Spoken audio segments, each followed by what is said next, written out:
同学们好，欢迎回来继续学习。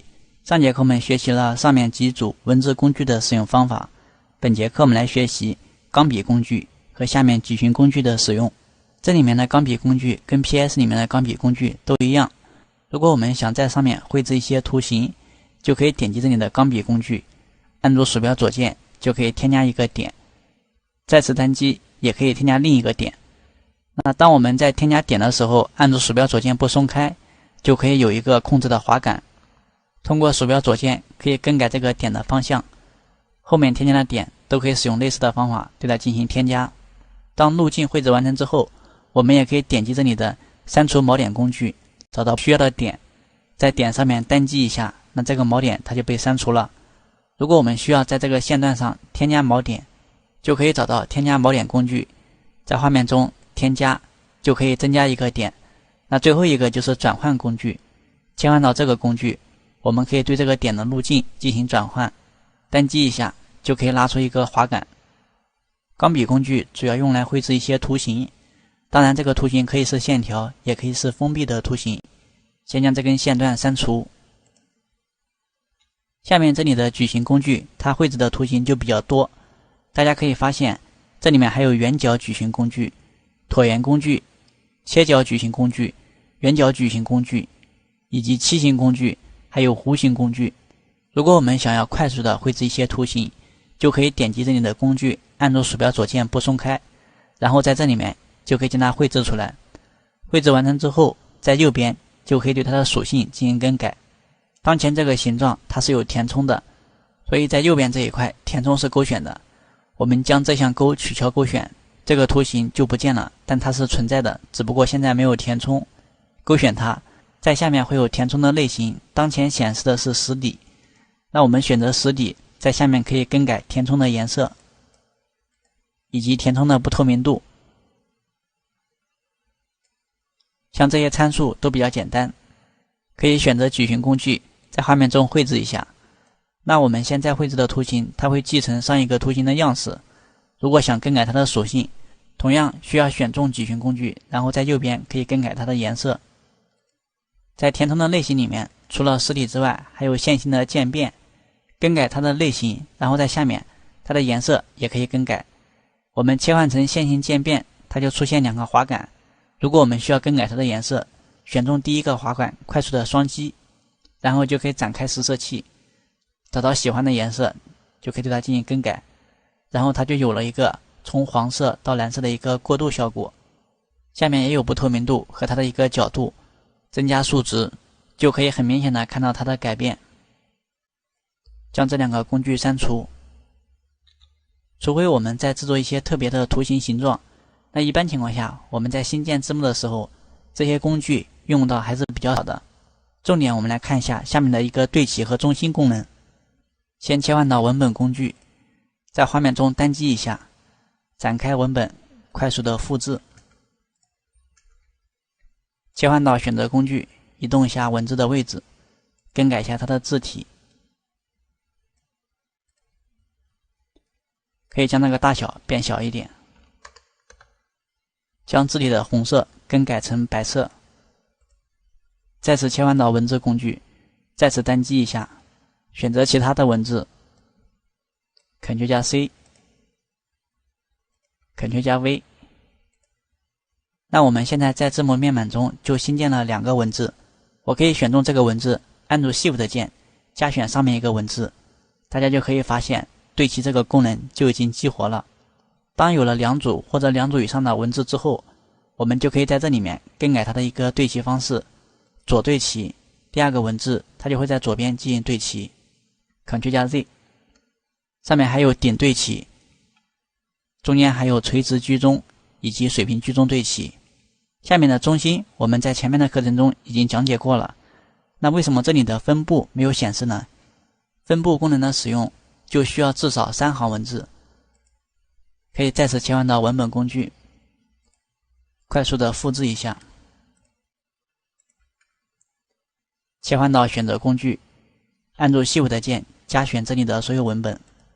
当我们选中了3个或者3个以上的文本之后，那这里的分布它会显示，可以点击这里的垂直居中，那这个分布它就会以当前文字的中心进行分布，也可以点击水平居中。第一个文字到第二个文字的距离和第二个文字到第三个文字的间距，它是对等的。这里还有顶部对齐，大家在课后的时候可以进行一个尝试，因为这里面我们用到的不是特别的多，你可以做一个简单的了解。下面我们来看一下旧版标题的样式，可以将上面两个文字快速的删除，选中下面的文字，先将这个面板变大。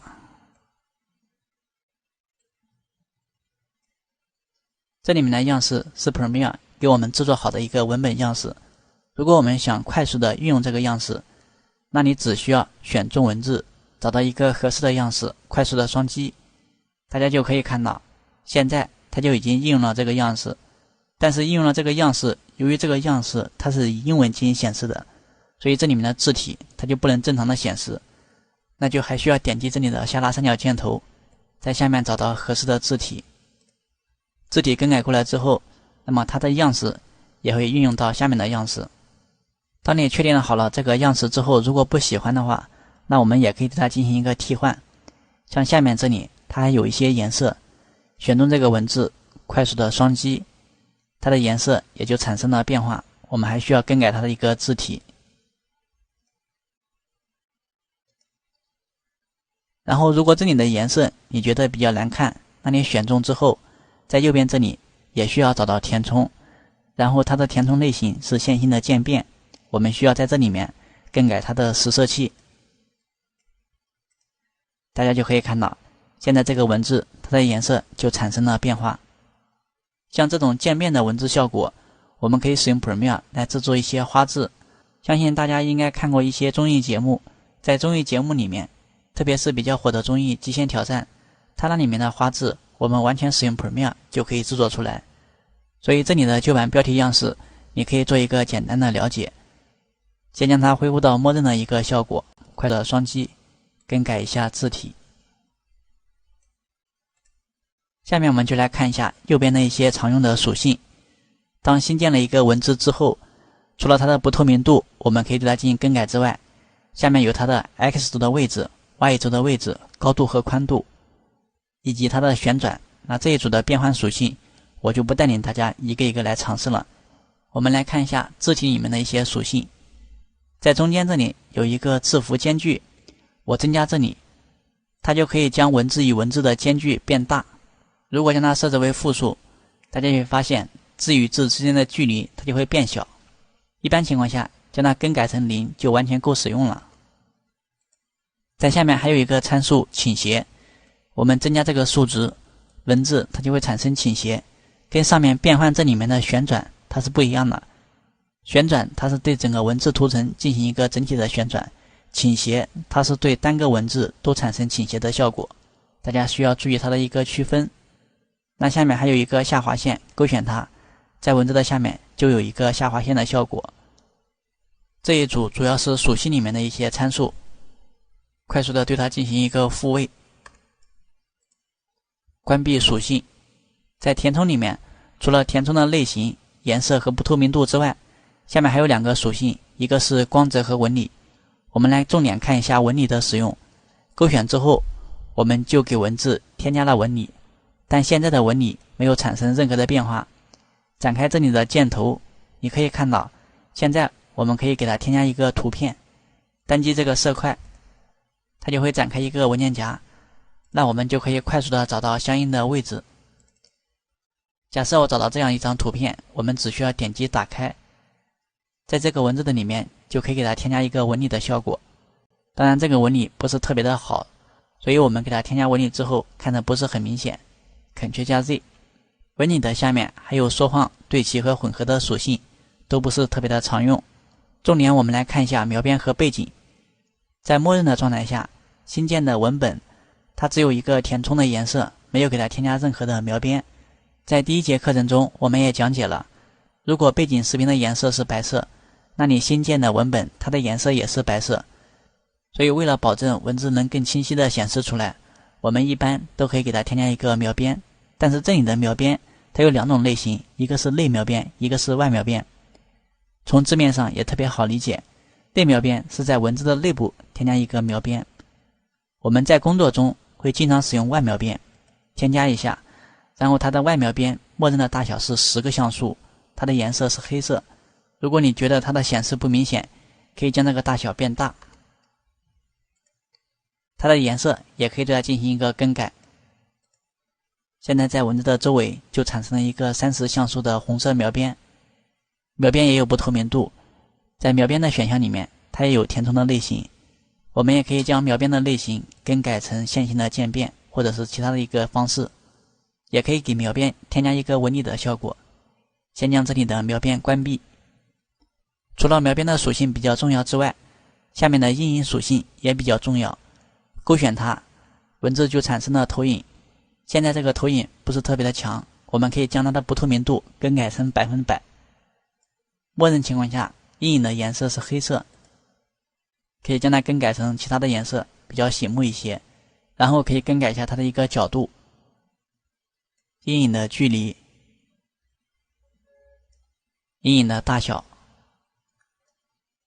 以及它的扩展。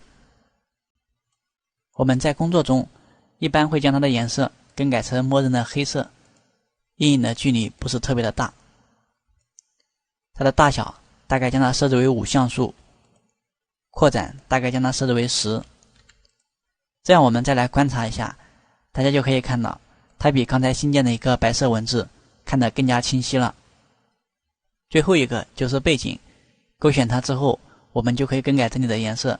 这个背景不是特别的常用，大家可以做一个简单的了解，重点掌握好阴影、描边以及属性里面的一些参数设置。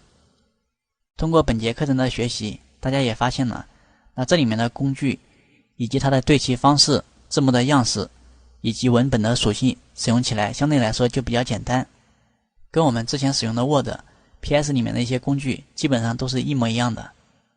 当我们对这些属性进行了了解之后，接下来我们就可以来制作一些文字的案例了。本节课就讲到这里，非常感谢你的时间。